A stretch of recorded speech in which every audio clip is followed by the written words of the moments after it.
There's also the tack box out there. Is that still on the wall? That's probably the best place, especially if you want to be anonymous, because it's a sealed box and nobody can see it. Yeah.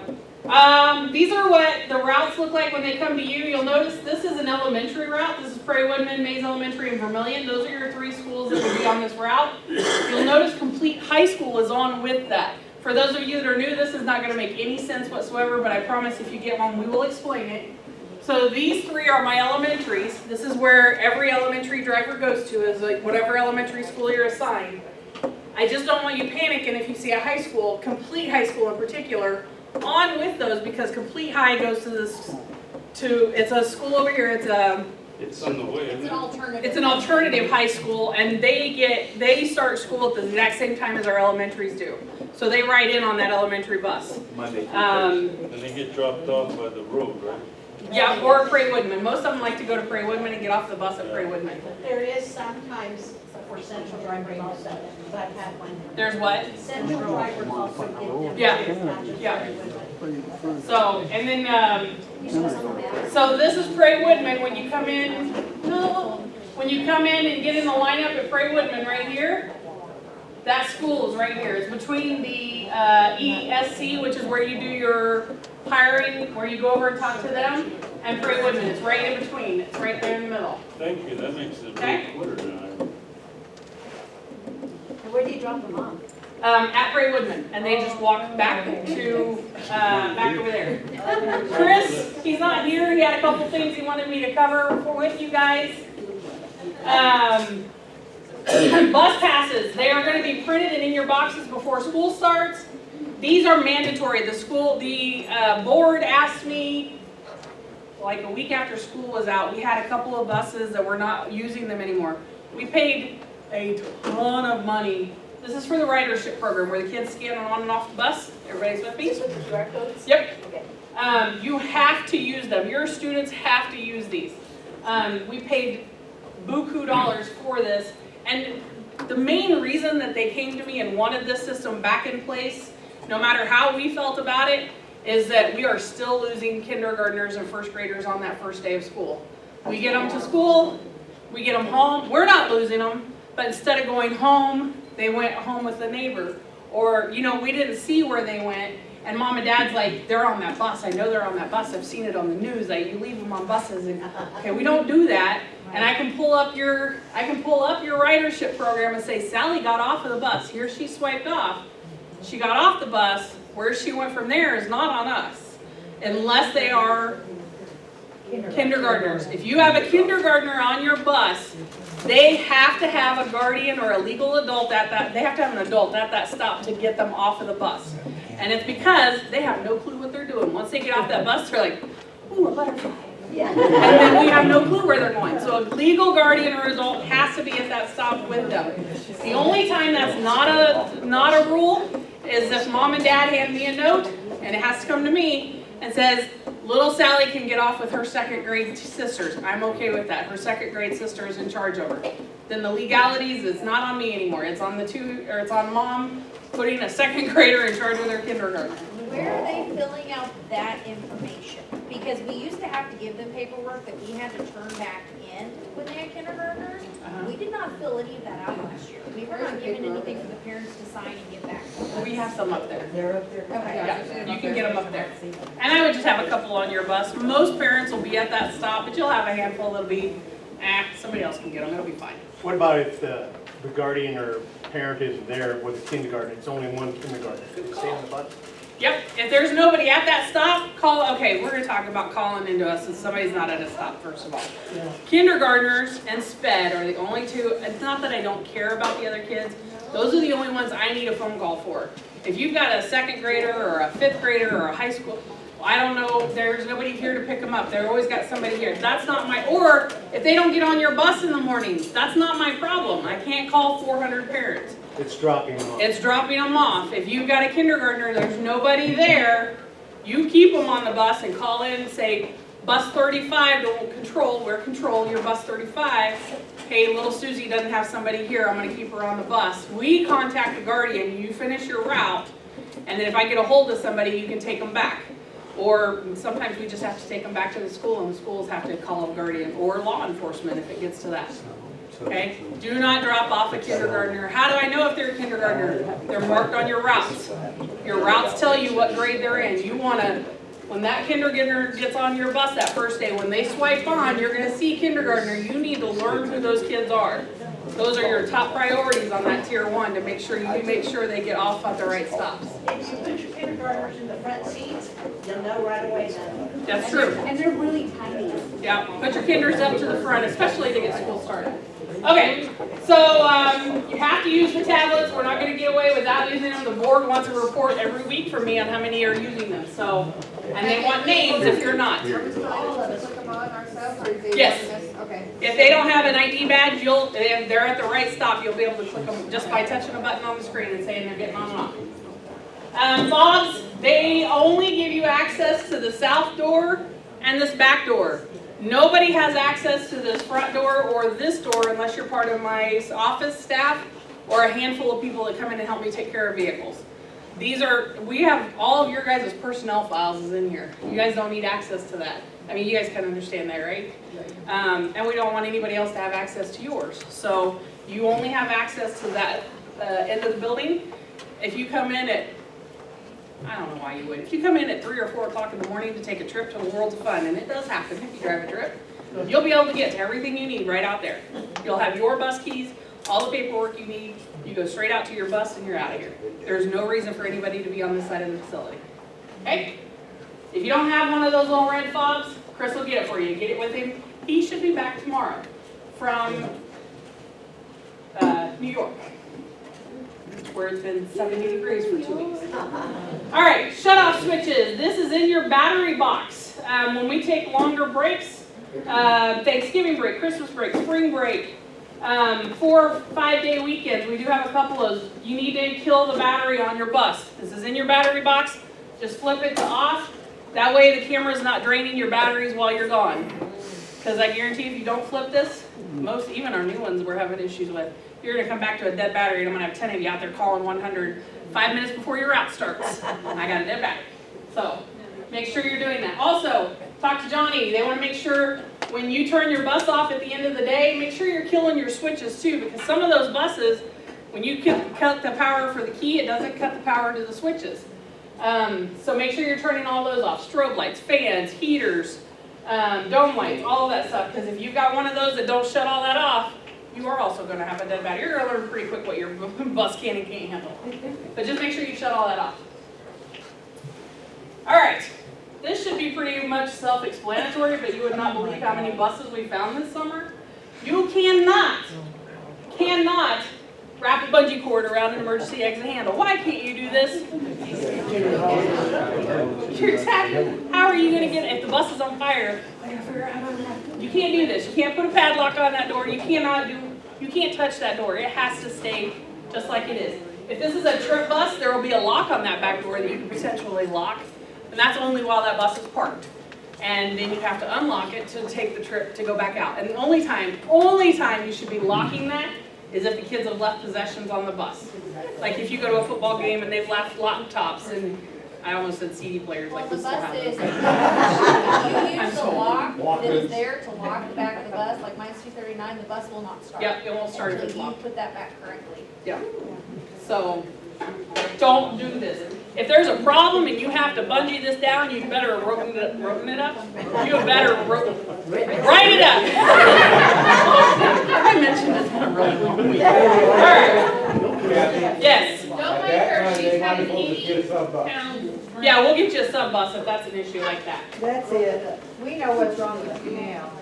Yeah. It's that 80-pound drink. Is that 80 pounds? You're absolutely right. All right. Last couple slides here. How am I doing on time? Am I almost one?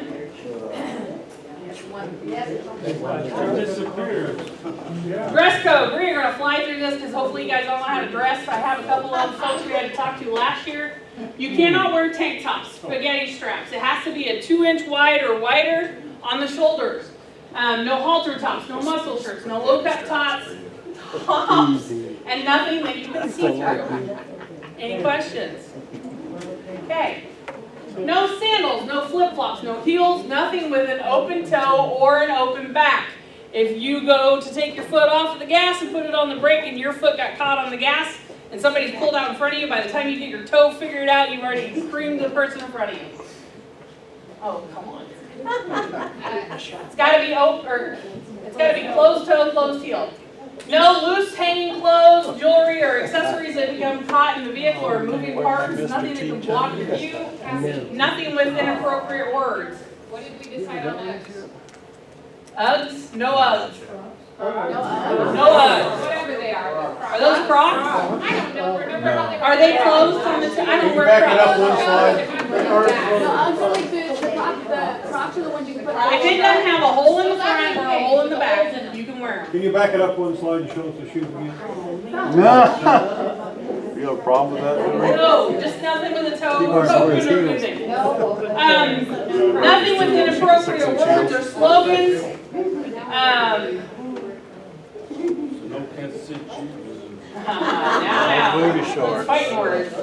No PJs or costumes except during Spirit Week or on appropriate holidays, and it needs to be an appropriate outfit. How come all these high school kids come out looking? No clothing that's too tight or too short. No cheeks? No, those are banned. A driver, para, or any staff member that arrives to work in inappropriate clothing will be asked to go home and change. If that happens, you are not going to get paid for that trip home and the trip back. I'll just find you a sub. If you don't know how to dress, I'll find somebody that does. All transportation staff is going to be issued approved jackets and coats.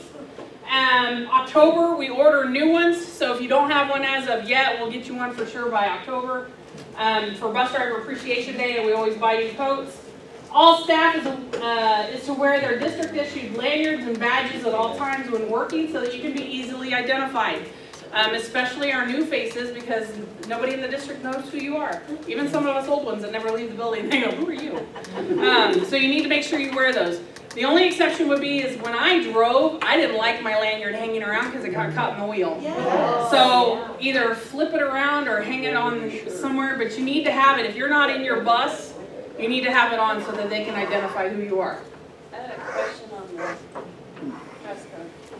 For the students at the beginning of the year, since it's hot, if they aren't abiding by that, are we able to say you need to go change, you need to get on, or no? We cannot be the clothing police for the kids, that's on the schools. Okay. Now, I'm not saying that they do it, but we are not clothing police, we just gotta get them back and forth to school. It's on them. And when they get to the school, they should be sending those kids home, but we can't monitor that. It's horrible, like butts hang out. It's, I'm like, Joy, your turn, we're almost there. We're in the home stretch. right before I forget, when we were doing bus inspections, we moved some of the trash cans to the back of the bus because they had the broom and stuff in them. So if you go on your bus and there's not a trash can, don't freak out. Just go to the back of the bus and look and see where it's at. If there's not a trash can out back in the back of the bus, then freak out and come and find it. All right. New trip buses are so pretty. So if you're an activity driver, go get some keys and go hop on one. They're conventionals. They've got some storage underneath. Drive them around a little bit. If you are a trip driver and you have not been trained as a trip driver, there is some training that goes on. So you might want to get one of those activity driver training pages. Read through it, make sure you know that you're covered on anything. So like not having a sponsor, like where you write your mileage, where you get your trip tickets, who you talk to, do a thorough pre-trip and post-trip, that kind of thing. So those are fun. They're nice, new shiny ones. TAC is a Transportation Advisory Committee. You have a voice. If you see something that needs lit up, if you see something that needs moved down on your route, TAC is a good place to come. It meets once a month, usually on a Tuesday. The next one is September 9th at September 10th at 9 a.m. in here in the conference room. Check it out, come and listen. Paul, where's Paul at? Raise your hand, Paul. He's our facilitator for that. Sarah Hope is right next to him, and she's our note taker, extreme, extraordinary woman. She invites, we get people from all of the schools, administrators come in. We've talked about crosswalks. We've talked about lighting. Lots of things that maybe you guys as drivers want to change, want something to happen. This is the place to come, and this is the place to voice your opinion. Just a reminder from TAC though, hydrate, hydrate, hydrate. If you're opposed to drinking water, start drinking water, keep cool. Cooling towels are really good to have on your bus. The fans work, but mornings aren't usually too bad, but afternoons are going to get hot, and they're going to get, a lot of times the schools will bring us water, but make sure you've got a water bottle, something to have with you while we get through the heat until October, right? Yay, map time, map making time. Oh, everybody's so excited about that. This is our cupboard, it's in the break room, all your pens and pencils are in there. The people that can approve your maps when we're done, this is going to be about September, because with all the changes, you don't want to do your maps today and be set on it, because you're going to get changes, you're going to get kids moved, you're going to get new kids. So hang on to them till the first part of September, and then my map Nazis are Michelle and Sindel, and they can check off on your maps and write off on them. They just know exactly how we want those maps to read, so that when a sub picks up your sub folder and goes out and tries to run your route, they know exactly, they're all exactly the same and all exactly uniform. Then we keep our sub drivers happy. We like to do that. Route books are red, the ones that are the hardcover, and those go on your bus. The sub folder for the big buses, CDLs, are blue. Please don't deviate from that. That way if we see one laying around or one laying out of the bus, we know exactly what it is and where it goes. The white hardcover notebooks are for special needs, and the subfolders for special needs are black. Please don't deviate from that. Preschool folders are going to be purple, and the vans are going to be assorted colors. I think that's it. So you're gonna cover What's map generator? what you need? The map generating page, oh dang, I didn't bring one in here. It tells you, it's all of this, and it tells you on a sheet of paper what color of highlighter to use. Please don't use pink to do your streets. there's one in there. Okay. Please don't use purple to mark houses. Houses are blue. Please don't mark them with any other color than blue. Kindergartners are orange. Don't use any other color but orange on kindergartners. There we go. It looks like this. Got a little compass on the side. It's going to show you exactly how your route needs to go in the subfolder. It talks to you about special needs, about preschoolers. Got your codes on there, and who can approve and that kind of thing. And I've got lots of these in here. And make sure you get one to improve your maps. They should be in the red, and they should be in the red and white binders. And they should be in your red notebooks that go on your bus. There should be one in every single one of them. Yes. This doesn't get mentioned much, but your area maps are in the third drawer of that cabinet, correct? This cabinet, yeah. You know, the ones we got color up? Yeah. Because some people probably won't know that. Yes, yes. And we'll go over that with our new people. And if you need help with maps, Sindel and Michelle are really good at it. And they will not teach you wrong, and they will not steer you wrong. If you are completely opposed to doing maps and just cannot do it, come and talk to me and we'll work something out. You do get paid to do your maps and do them correctly. If you want to forfeit that and give your hours to somebody else, we can talk about it. Because it is a long drawn-out process to do the maps. But I'll tell you, if we got a sub driver pick up a map and you don't have your kindergartners marked, and you do something different than what you've got marked on your maps, that makes very angry sub drivers, and we want to keep them happy. Right? The kids don't get picked up on time. And they don't get picked up, and they're going to shout behind you, "You're not doing it right. You're not doing it right. You're not doing it right." When you hear that enough, it's frustrating. So we want to keep everything uniform when it comes to maps. Every month. Oh, yeah, they are to be checked off every month. You have inside of your subfolder, your first page is I have checked my maps. There are no changes, and you sign it, and Sindel and Michelle sign it. And if you don't have it done every map, they're going to come and find you. You love that, right? Do they ever come and find you? Okay, this was some of our old kits. as you can see, some of these fluid kits, we turned them over. Kim and Patty, they did an amazing job. Yeah, they did. That was huge. Some of those kits they turned over and they fell out like in a big clump. So they reworked all of them, and so the new kits are all real pretty and shiny, and there might be, make sure you check them though. Don't automatically assume that it's there. They're your kits, like Kathy was saying, they're your first aid kits, they're your spill kits. We use kitty litter instead of the white stuff because it gets all jelly. So we removed all of that, or they removed all of that. If you still have some of that, just bring it back to Kim. Kim's got supplies all in her training room in here. If you want new supplies, if you've used something, you got to refill it, go talk to Kim. She's got it for you. She also, her and Patty made up little Band-Aid packets to put behind your seat if you want to grab one of those, because it's a lot easier than having to get up and get that big box out for a Band-Aid. And sometimes a little Band-Aid will make the difference between whether or not you're going to have to pull over, or, you know, just giving a kid a Band-Aid can soothe a lot of problems. That's a fact. Band-Aids fix I agree. everything. That's a good deal. So if you find something that shouldn't be in there, bring it to Kim. If you find an extra surprise in there, bring it to Kim. But check your book, check your boxes, make sure you know what you've got and what you need. Okay? Oh yeah, and there we go. There's our Band-Aid kits and supplies, and there's also Kim and her helper put together all kinds of signs for your bus. She's got packets with extra gloves in case you need extra gloves. We use these when we can fuel too, so that you don't get the diesel all over your hands.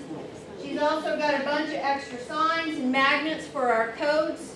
We have a code 1 or code gun, 1 for knife, 2 for, 1 for gun, 2 for knife, and 3 for fight, for code instead of saying it over the radio. Remember to say where you are and who you are, please. It took us a long time to figure out that there was a lot of trouble on a bus, but we couldn't figure out who they were and where they were at because so much was going on. So that's listed on there. Lots of different signs, and you're welcome to take one of those and have it for your supplies. Am I forgetting anything, Kim? Sorry? Okay. Are we still gonna get the bins for the doghouse? Bins for the doghouse, Do yeah? you have them? Yeah. Are they Velcroed down or? Yeah. Yep. Yeah, I don't think we removed any of those. Oh, okay, we can go past that. That's me, I'm done. Yay. This is for tomorrow.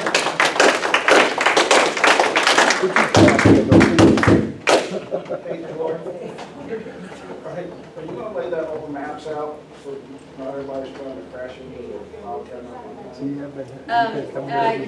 Map making, yeah. Yeah. All Yeah, that's the plan, yeah. I like my map and making it home. You can do your map making at home, but just fill out a blue sheet for your time that you put in on it. You get 8 hours for maps, and if you do them at home, that's fine too. I keep hitting it and it won't move on. This is for our minibuses in Paris tomorrow. Oh, yeah, that's for tomorrow. Dry blankets is for tomorrow. If you find any wheelchair harnesses or securements on your bus, bring them to me. We don't want them on the buses. They shouldn't be on the buses. All right, Sarah's up next. Now, wait a minute. Yes, I did. I will remember that. I'm no dummy.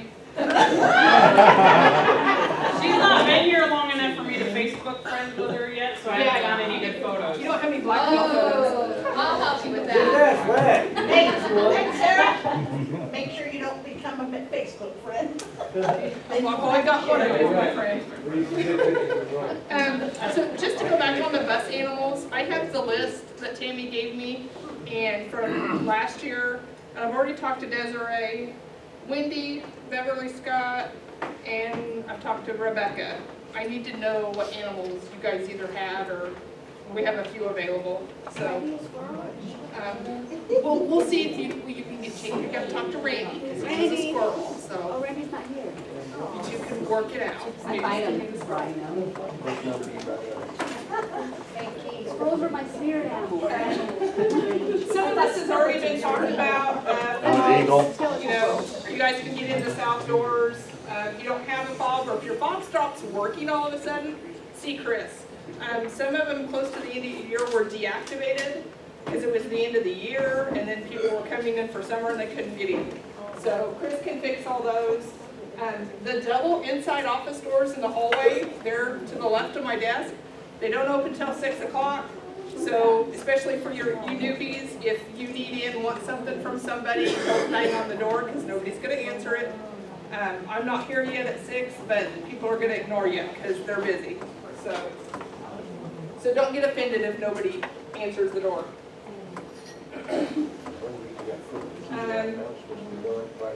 Last year we had a few problems with noise levels at times, just because, especially at the beginning of the year, phones are ringing off the hook. And if we're not on the phone, we're really lucky to not be on the phone at that minute, because, you know, I spent most of the morning out there on the phone already today. So just trying to keep it down, because you never know. We may be trying to listen to the radio. There may be a situation going on that we need to have eyes and ears open and can't really pay attention to what's going on out there. So just try and keep the background noise down if you can. Okay, she's being really polite. I am being very polite. That yeah. front desk, when people gather there and giggle and laugh and the kids are playing and carrying on, that bear right there is gonna holler at you. Because he's on the phone with a parent that's chewing his butt because we're kicking him off of the bus, or you guys cannot be out there making a ruckus out there, because everything you say and we're on a phone, they're hearing you, they're hearing it. They are. That you gotta be professional out there. If you wanna chit chat and that stuff, go back to the break room. And if those double doors are shut during the day, there's something that we're trying to deal with, do not knock, do not come around, try and get into another door. Last year we used the barricade deal at the door. We had a situation that I think you guys had to have it on speakerphone because of who had to be in the room on the call, and we couldn't have everybody else being able to hear it. So if the barricade is up, or if there's somebody sitting at the end of the hall, you know, blocking the hall, just go wait in the break room. But there's been a couple things that, you know, we need as little eyes and ears, you know, listening in, and just, we gotta keep things private. So, you know, don't be beating on the door and don't get offended. I think there were some people that were a little bit hurt last year because they couldn't go deal with what they needed to right then and there. It's like, sorry, you just gotta wait. So, just be respectful. We'll get to you as soon as we can. You know, we don't like having to kick you guys out and keep you out, but we have to sometimes. If you got little ones here with you, just watch after them.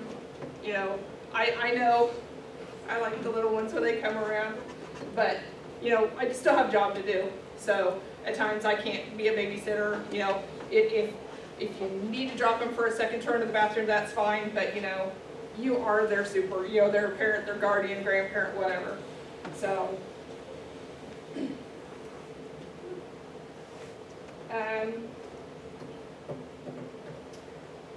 little ones like kindergartners and the little ones who have to have a parent or guardian or an older sibling there when you drop them off.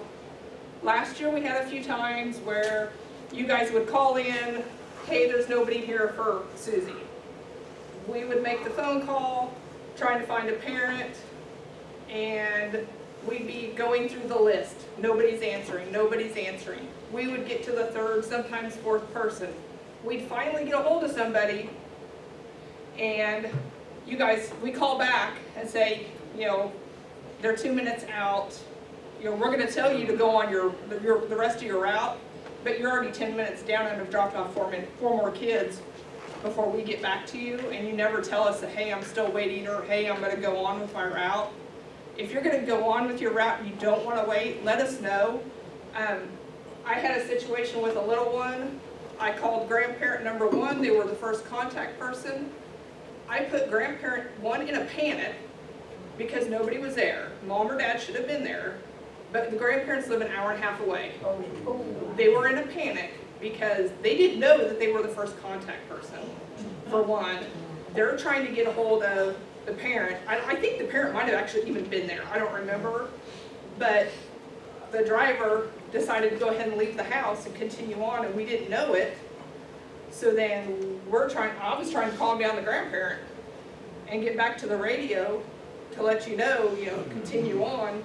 Well, you've already gone and done your own thing, and we're over here freaking out, trying to get people to calm down. And so just, the best thing probably would be to do, if somebody's not there, let us know, like I think you have done, put on your backup beeper or whatever you need to do, And they but- don't come out, yeah. Yeah, if they don't come out, just let us know you're gonna continue on and we'll find somebody there for them. But, just let us know what's going on. So it helps. And also another thing, I don't know if you guys mentioned, sometimes you guys have like aunts or uncles or grandparents that get the kids off the bus on rare occasions. I think that's when you guys want like the bus waivers filled out. Because you guys may not know who Aunt such and so is. The kid may not ever spend much time with Aunt such and so, but it's nice to know who those people are, especially for the little ones, to have a list of those people who are okay to pick up. This last year we had a couple issues in neighborhoods where the trees were overgrowing so bad you had to drive straight down the middle of the road. And Casey, I think you had one that she had to pull, was it Maze Road? Or Tyler, one of the roads, she had to pull pretty far out into the road to even see around the trees. They got to it really quick though. Like, Yeah, I they let you were, know it was one done day that and the next day it was done. Yeah, it was done within a couple hours. Yeah. We can call Maze, we can call Wichita, we can call the county. There's ways that we can get those things dealt with. But yeah, that one, I think it was Wichita, and they were literally in a couple hours, they went out and returned that tree. Can we call you too for the roads, like in Charles? Yep. Doesn't mean the county will do anything, but yeah, if there's some serious major, like, Child's Acres is notorious for bad roads. Oh, for bad roads, okay. Yeah, We're usually pretty quick on fixing it all. Yeah. When you call 'em. yes, Just, like, yes, we can do that, just like we can do the potholes, we can call on certain things. And you guys, our older drivers know that our new drivers, there are certain things that we can call and see if the city can help us with or whatever. But please don't call us on the radio for that. yeah. If you know that there's a tree hanging in your route, wait until after routes, come in, give us all of the information, Yeah. where it's located and all that. Because not everybody wants to hear, especially if someone's sitting there going, I need a parent and you're talking for 5 minutes about a tree. Yeah. Yeah. Okay, so just think about what you're putting on the radio and whatnot. That's not important. It doesn't need to go through the radio. Come in and speak to one of us and we'll see what we can do to help you. Yeah, and just because we turn it in doesn't mean it's gonna get fixed, especially the roads, but hopefully they'll get to it, and we'll get it taken care of for you, because, those are hazards, so. The parking lot's gonna be packed this year.